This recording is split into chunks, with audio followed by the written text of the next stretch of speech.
Hi guys. Today நம்ம ஜாவாஸ்கிரிப்டில் variables பற்றி பார்க்கலாம். ஓகேங்களா? ஸோ வேரியபிள்ஸ் எதுக்கு யூஸ் ஆகுதுன்னா to store a value in the memory. ஓகேங்களா? ஃபார் எக்ஸாம்பிள் இப்போ நான் மெசேஜ் அப்படின்னு ஒரு வேரியபிள் வச்சுருக்கேன், அதில் ஒரு ஸ்ட்ரிங் ஸ்டோர் பண்ணுறேன் அதான் வச்சுக்கோங்களேன். இந்த பிக்சரில் ரெப்ரசன்ட் பண்ணுற மாதிரி தான். ஸோ இதுக்குன்னு ஒரு ஸ்டோரேஜ் ஸ்பேஸ் அலோகேட் ஆகும். அதில் நீங்கள் கொடுத்த அந்த ஹலோங்கிற வேர்டு வந்து அந்த பக்கெட்டில் ஸ்டோர் ஆகும். ஓகேங்களா? திரும்ப அந்த சேம் மெசேஜுங்கிற வேரியபிளில் இஃப் யூஆர் என்ன சொல்கிறது assigning different value like world அப்படின்னு கொடுக்குறீங்கன்னா அந்த ப்ரீவியஸ் வேல்யூ வந்து will be deleted and this value will be replaced.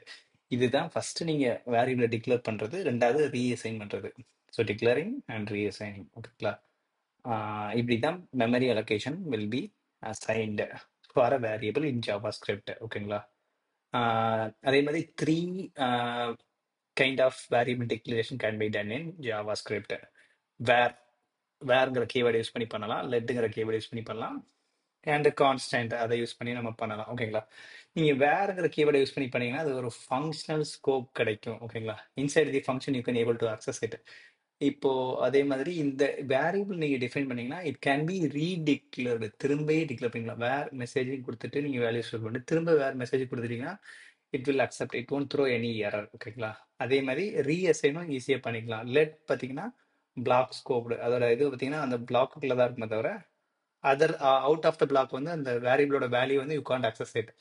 அதோட ஸ்கோப்பே அது அந்த பிளாக்குள்ளோட முடிஞ்சிடும். ஓகேங்களா? அதே மாதிரி இது வந்து ரீஅசைன் பண்ணிக்கலாம், பட் ரீடிக்ளேர் பண்ண முடியாது. It will throw console error. ஓகேங்களா? கான்ஸ்டன்ட் ஒரு வேல்யூ வந்து ஸ்டாட்டிக்கா இருக்கும். ஒரு பையோட நம்பர் 3.14னா it never been change, right? So அந்த மாதிரி வேல்யூ வந்து நீங்க கான்ஸ்டன்ட்ங்கிற கீவேர்ட் மூலமா டிஃபைன் பண்ணலாம். Those value cannot be changed and cannot be redeclared or reassigned. ஓகேங்களா? இதுதான் ஜாவாஸ்கிரிப்ட் வேரியபிளோட definition. And it has a global variable. வேர்ங்கிற கீவேர்ட் மூலமா outside the function if you are defining any variable that will be treated as global variable. அந்த global variable பார்த்தீங்கன்னா நீங்கள் ஜாவாஸ்கிரிப்டில் என்ன பேஜில் என்ன ஃபங்க்ஷன் இருந்தாலும் those function can able to access that variable. So இந்த மாதிரி ஒரு ஃபங்க்ஷன் இருக்கா, ஸோ குளோபல் இருக்கா, ஸோ இதுக்கு மேலே டிக்ளேர் பண்ணீங்கன்னா those variable treated as global variables. Variable naming rules. நேமிங்ல என்ன ரூல்ஸ் இருக்கு அப்படின்னு பார்த்தீங்கன்னா எஸ் இட்ஸ் தேர்.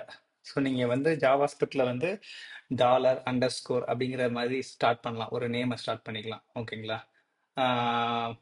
ஆல்வேஸ் வந்து ஃபர்ஸ்ட் கேரக்டர் வந்து ஸ்ட்ரிங்காக தான் இருக்கணும். It should not be like என்ன சொல்றது ஒரு நம்பராக இருக்கக்கூடாது. அதே மாதிரி எப்படி ரிசர்வ்டு ஒரு ஜாவா ஸ்கிரிப்டில் இருக்கக்கூடிய கீவேர்ட்ஸை வந்து நீங்கள் வேரியபிள் நேமாக யூ ஷுட் நாட் யூஸ். அதே மாதிரி இது ஒரு கேஸ் சென்சிட்டிவ் நான் சொல்கிறேன். அதாவது நீங்கள் ஃபார் எக்ஸாம்பிள் மை வேர்னு டிஃபைன் பண்ணிட்டு ஸ்மால் லெட்டராக கொடுத்தீங்கன்னா இட் வில் த்ரோ எரர், அன்டிஃபைன்ங்கிற மாதிரி எரர் த்ரோ பண்ணும். பட் அதே மாதிரி நீங்கள் ஒரு லாஜிக் எழுதுறீங்க, ஏதாவது ஓட்டிங் சிஸ்டம் பார்க்குறீங்க, ஏதாவது பண்ணுறீங்கன்னா அது மீனிங்ஃபுல்லாக உங்களோட லாஜிக் அதை மீன் பண்ணி நீங்கள் கொடுத்தீங்கன்னா அது இன்னும் அண்டர்ஸ்டாண்டபிளாக இருக்கும். ஓகேங்களா? இதுதான் naming convention or naming rules சொல்லுவாங்க. Then come to the point. Constant அப்படிங்கிற கீபோர்ட் இருக்கு. ஆஸ் ஐ டோல்ட் ஏர்லியர், ஒரு ஸ்டாட்டிக்காக ஒரு வேல்யூ இருக்கு, அந்த வேல்யூ நெவர் சேஞ்ச் இருக்கு. அந்த பைங்கிற மாதிரி மேக்ஸ் யூசர்ஸ் ஒரு ஆர்கனைசேஷன்ல வந்து ஒரு 1000 யூசர்ஸ் தான் இருக்கணும் அந்த மாதிரி சொன்னா இந்த மாதிரி மேக்ஸ் அந்த மாதிரி கான்ஸ்டன்ட்ல டிஃபைன் பண்ணிக்கலாம். It cannot be change, right? யாராவது ப்ரோக்ராம்ல மாத்தாம இருக்கணும், சரிமா? ஓகேங்களா? நம்ம அப்ளிகேஷன் வச்சிருக்கோம், நம்ம அப்ளிகேஷன்ல வந்து 1000 யூசர்ஸ் தான் அலௌடு தான். அதை வந்து அந்த வேரியபிள் வந்து no one should change it, right? So those cases we can define those variable as a constant. இதே மாதிரி நேமிங்ல வந்து சில இது இருக்குன்னு நான் சொன்னல, கன்வென்ஷன் இருக்குன்னு சொன்னல. ஒரு கேமல் கேஸ் யூஸ் பண்ணணும். அதே மாதிரி கான்ஸ்டன்ட் டிஃபைன் பண்ணும்போது கான்ஸ்டன்ட் வேரியபிள் நேம் வந்து அது எல்லாமே கேபிட்டல் லெட்டர்ல இருக்கும். ஓகேங்களா? ஸோ அதே மாதிரி ஒரு இரலவெண்டான நேம் கொடுக்காம ஏபிசிஐ அப்படி கொடுக்காம, இல்லைன்னா ஒரு என்ன சொல்றது அப்ரிவேஷனாக கொடுக்காம பிபிஐ ப்ரைஸ் பெர் ஐட்டம் இருக்குல்ல. ஸோ பிபிஐ கொடுத்தா you are doing that logic, you know that currently. But if someone people என்ன சொல்றது உங்களோட கோடை பார்க்குறாங்கன்னா they won't understand that PPI என்னங்கிறது தெரியாது. ஸோ அப்ரிவேஷன் கொடுக்காம ஃபுல் ஃபார்ம்ல இந்த மாதிரி ஒரு கேமல் கேஸில் கொடுத்தீங்க. கேமல் கேஸ்னா ஃபர்ஸ்ட் வேர்டு வந்து ஃபர்ஸ்ட் வேர்டோட கேரக்டர் ஸ்மால் லெட்டர்ல இருக்கும். நெக்ஸ்ட் வேர்டோட கேரக்டர் பற்றி நெக்ஸ்ட் இது பெருங்கிறது வேர்டு கரெக்டா? ஸோ அதில் ஃபர்ஸ்ட் கேரக்டர் வந்து கேபிட்டலாக இருக்கும். அதுமே ஒவ்வொரு வேர்டுக்கும் என்னன்னா ஃபர்ஸ்ட் கேரக்டர் வந்து கேபிட்டல் லெட்டராக இருக்கும் எக்ஸப்ட் தட் ஃபர்ஸ்ட் வேர்டு. இதுதான் கேமல் கேஸ் சொல்லுவாங்க. இது வந்து ப்ரொஃபஷனல்ஸ் வந்து இந்த மாதிரி ரூல்ஸ் அண்ட் கன்வென்ஷன் வந்து அவங்க வந்து ஃபாலோ பண்ணுவாங்க. சரி, நம்ம இந்த வேரியபிளை பற்றி ஒரு சும்மா ஒரு ரியல் டைம் எக்ஸாம்பிளில் எப்படி எப்படி டிஃபைன் பண்ணலாம், அந்த ஃபங்க்ஷன் ஸ்கோப்னா என்ன, பிளாக் ஸ்கோப்னா என்னங்கிறதையும் பார்க்கலாம் ரியல் எக்ஸாம்பிளோட. ஓகே, சாரி, நம்ம கிட்ட பார்த்தீங்கன்னா ஒரு HTML டெம்ப்ளேட் இருக்கு. இந்த ஹெல்ப் டைட்டில் அண்ட் ஒரு ஹெட்டிங் நான் வச்சிருக்கேன். ஓகேங்களா, let's include some JS file. JS folder வச்சிருக்கேன், என்கிட்ட ஜேஎஸ் ஃபைல் இல்லை. will.js. ஓகே, நான் வேரியபிள்.js நம்ம டிஃபைன் பண்ணியிருக்கேன். src. ஓகே, இது வந்து எந்த ஃபோல்டரில் இருக்கு? ஜேஎஸ்ங்கிற ஃபோல்டரில் இருக்கு. ஓகேவா, வேர் glow or message, yes, message equal to relevant. ஓகேங்களா, ஃபங்க்ஷன் ஹலோ. ஓகே, இதுக்கு பதிலாக நான் வந்து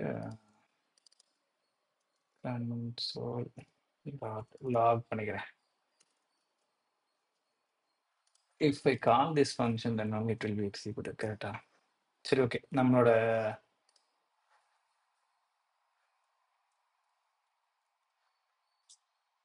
நெட்வொர்க். ஓகே, நம்மளோட வேரியபிள் லோட் ஆயிடுச்சு, அதோட கோடு இங்கே இருக்கு.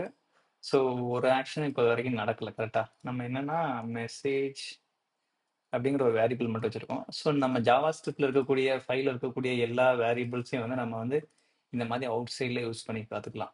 ஐ மீன் டீபக்கிங் பர்பஸ்க்காக நீங்கள் இந்த மாதிரி கொடுத்தீங்கன்னா வந்துடும். அதேமாதிரி சே ஹலோங்கிறது ஒரு ஃபங்க்ஷன். கரெக்டாக, அதை இந்த மாதிரி என்ட்ரு பண்ணாலும் அது வந்து கன்சோலில் காமிச்சிடும். கிளிக் பண்ணிங்கன்னா அதோட கரண்ட் கோடுக்கு போயிடும். இது வேறு டீபக்கர்னு சொல்லுவாங்க. இந்த மாதிரி டீபக்கர் லைனை வந்து நீங்கள் ஹைலைட் பண்ணிங்கன்னா இந்த ஃபங்க்ஷன் எக்ஸிக்யூட் ஆகும்போது அந்த இன்டர்பிரேட்டர் இந்த இடத்துல நமக்கு ஸ்டாப் பண்ணியிருக்கும் டீபக்கிங் பண்ணுறதுக்காக. ஓகேங்களா, ஓகே, இதை கால் பண்ணுறதுக்கு இந்த மாதிரி பண்ணிங்கன்னா கால் ஆகும். சொன்னா இதுதான் ஜாவா ஸ்கிரிப்ட் டீபக்கர் இன் குரோம் டெவ் டூல்ஸ்.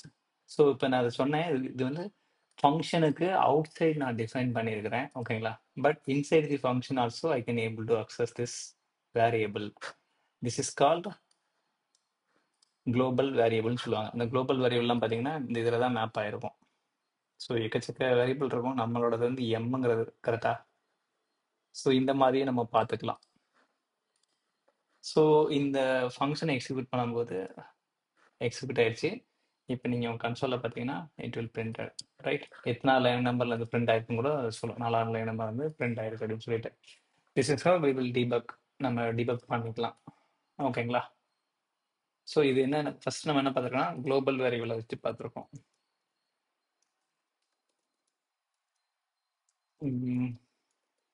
குளோபல் வேரியபிள், இது வந்து குளோபல் வேரியபிள். ஓகேங்களா, ஸோ இதில் வந்து நம்ம நேமிங் கன்வென்ஷன் பற்றி நம்ம சொல்லியிருந்தோம்ல. ஸோ இப்போ நான் ஒரு மீனிங் ஃபுல்லாக கொடுத்துருக்குறேன். இதை நம்ம என்ன பண்ணலாம்னா டாலர் மெசேஜ் கொடுத்தீங்கனாலும் கரெக்டாக தான் இருக்கும். ஓகேங்களா, டாலர் மெசேஜ். அதே மாதிரி நீங்கள் அண்டர் ஸ்கோரில் ஸ்டார்ட் பண்ணாலும் it will work out. Under score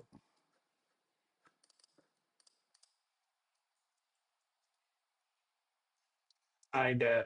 So this also will work for us. ஓகேங்களா, பட் ஃபர்ஸ்ட் கேரக்டர் வந்து it should not start with number. ஓகேங்களா, if you define like this it will throw error. இங்கே error காமிச்சது பாருங்க. An identifier or keyword cannot immediately follow a numerical literal. நியூமரிக்கலில் start ஆகக்கூடாதுன்னு சொல்லிட்டு. ஓகேங்களா, ஸோ ஜஸ்ட்டு இதை நான் கிளியர் பண்ணிப்பேன்.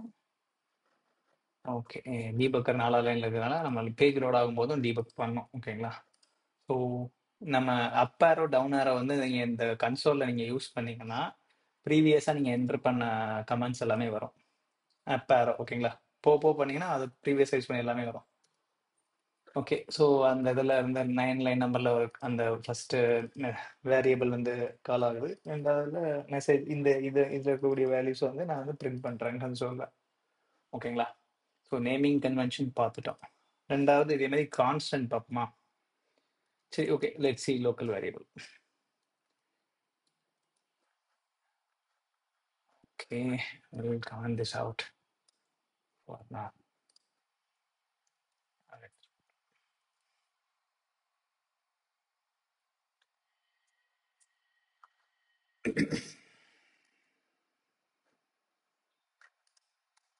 Okay. It should not come anything. Hello well. இப்போ நான் ஒரு ஃபங்ஷனுக்குள்ள ஒரு வேரியபிள டிஃபைன் பண்ணியிருக்கேன் கரெக்ட்டா? MESSAGE மெசேஜ் அப்படின்னு சொல்லிட்டு. இப்போ நீங்க இந்த ஃபங்ஷன்ல டிஃபைன் பண்ண இந்த லைன கிளிக் பண்ணீங்கன்னா உள்ள போகும். I have defined a variable inside the function. ஓகேங்களா? அத தான் சொல்றேன். இந்த ஸ்கோப் வந்து இந்த ஃபங்ஷனுக்குள்ள மட்டும் தான் இருக்கும். இந்த ஃபங்ஷன் எக்ஸிக்யூட் ஆனதுக்கப்புறம் அந்த ஸ்கோப் இருக்காது. ஓகேங்களா? அதுதான் variable கீயோட behavior. If you are defining it outside, it will become global variable and you can access even after that function execution. இதுதான் நம்ம வந்து ப்ரீவியஸாக பார்த்துருப்போம். ஸோ ஒரு வேரியபிள் நான் வந்து அவுட் சைட் தி ஃபங்க்ஷன், இந்த ஃபங்க்ஷன் வெளியில் போட்டிருந்தேன், இதுவும் ஒரு இதுக்கு வெளியில் தான் போட்டிருக்கேன். அந்த டைமில் it will be treated as global variable. If you are putting inside it will be treated as a local variable. கரெக்டா? அதே மாதிரி இந்த ஸ்டேட்மெண்ட்டை வந்து ரீடிக்ளேர் பண்ணால் எரர் த்ரோ பண்ணாது. எதுனா நம்மளோட வேறுங்கிறது ஹலோ ஜேஎஸ். இப்போ ஃபர்ஸ்ட் என்னன்னா நான் அந்த ஃபர்ஸ்ட் ஒரு இமேஜ் காமிச்சேன்ல, ஃபர்ஸ்ட் ஒரு மெசேஜ் வந்து மெசேஜில் ஹலோன்னு கொடுக்குறீங்க, ஹலோ வேர்ல்டுன்னு கொடுக்குறீங்க. ரெண்டாவது அதுக்கு பதிலாக ஹலோ வேர்ல்டுக்கு பதிலாக இன்னொரு வார்த்தையை மாற்றிக்கிறீங்க. ஓகே, இந்த எக்ஸாக்ட் இந்த இதில் இருக்கிறதே பார்த்துருப்போம் நம்ம. WOLD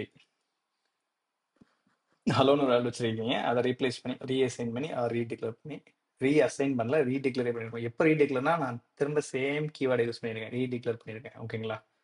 லெட்ஸ் சி என்ன ஆகும் சொல்லுவேன். ரீடிக்ளரும் பண்ணிக்கலாம், ரீசைனும் பண்ணிக்கலாம் நான் சொன்னேன்னா. ஸோ சே ஹலோ கால் பண்ணீங்கன்னா செகண்டாக இந்த பிக்சரில் இருக்க மாதிரி வேர்ல்டுங்கிறது தான் இப்போ மெசேஜில் ஸ்டோர் ஆயிருக்கு.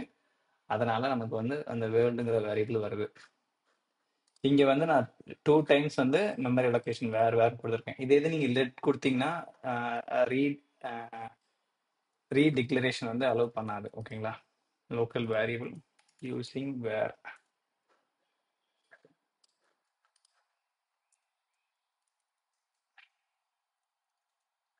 Using let.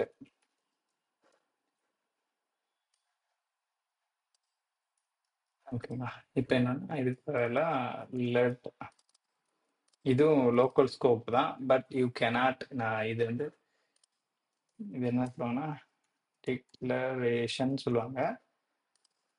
இது வந்து செகண்ட் டைம் பண்ணியிருக்கேன், அதனால ரீடிக்ளரேஷன் சொல்லுவாங்க.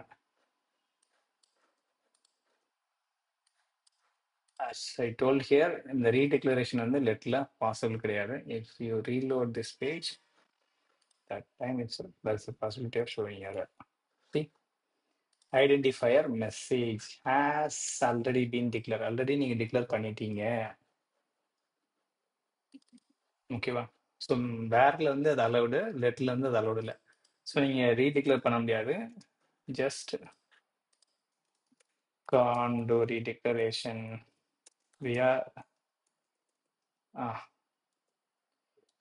let, but you can reassign the value. ஓகேங்களா? இது வந்து பாசிபிள், இது வந்து அலோவ் பண்ணும்.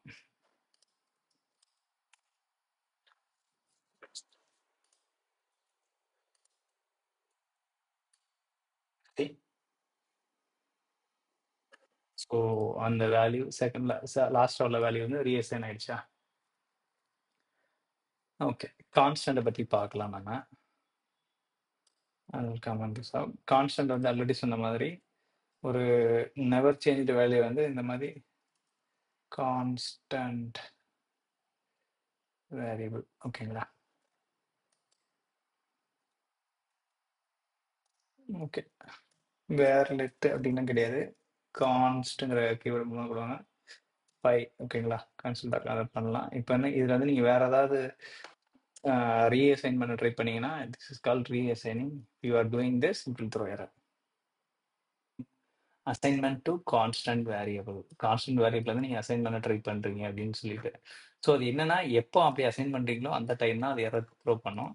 பிஃபோர் தட் அது த்ரோ பண்ணாது. ஏன்னா அந்த அதுக்கு முன்னாடி உள்ள ஓகே அந்த ஸ்டேட்மெண்ட்லாம் வந்து வில் பி எக்ஸிக்யூட்டட். எப்போ நீங்கள் ஏதாவது இன்டர்பிரேட்டரோட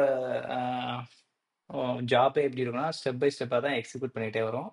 ஸோ இந்த ஸ்டெப்ல எரர்ல, இந்த ஸ்டெப்ல எரர்ல, அதனால தான் இங்கே பார்த்தீங்கன்னா உங்களுக்கு தேவையான விஷயங்கள்லாம் வந்து பிரிண்ட் அவுட் ஆகிடும். So while encoding the line 4, it got error, so it thrown error. ஓகேங்களா? That's all guys. ஸோ நம்ம வந்து நேமிங் ரூல்ஸ் பார்த்துருக்கோம், கான்ஸ்டன்ட் பார்த்துருக்கோம், variable let and global variable usage பார்த்துருக்கோம். நேமிங் திங்ஸ் ரைட் எப்படிங்கிறதையும் ஜாவாஸ்கிரிப்டில் பார்த்துருக்கோம். ஓகேங்களா? கேமல் கேஸ் யூஸ் பண்ணணும், அப்பர் கேஸ் யூஸ் பண்ணணும் ஃபார் கான்ஸ்டன்ட். எக்ஸ் ஏபிசின்னு கொடுக்காம ஒரு மீனிங்ஃபுல்லான டிஸ்கிரிப்டிவ் நேம் கொடுக்கறது குட் ப்ராக்டிஸ். ஓகேங்களா? That's all guys. நெக்ஸ்ட் வீடியோவில் பார்க்கலாம். பாய்.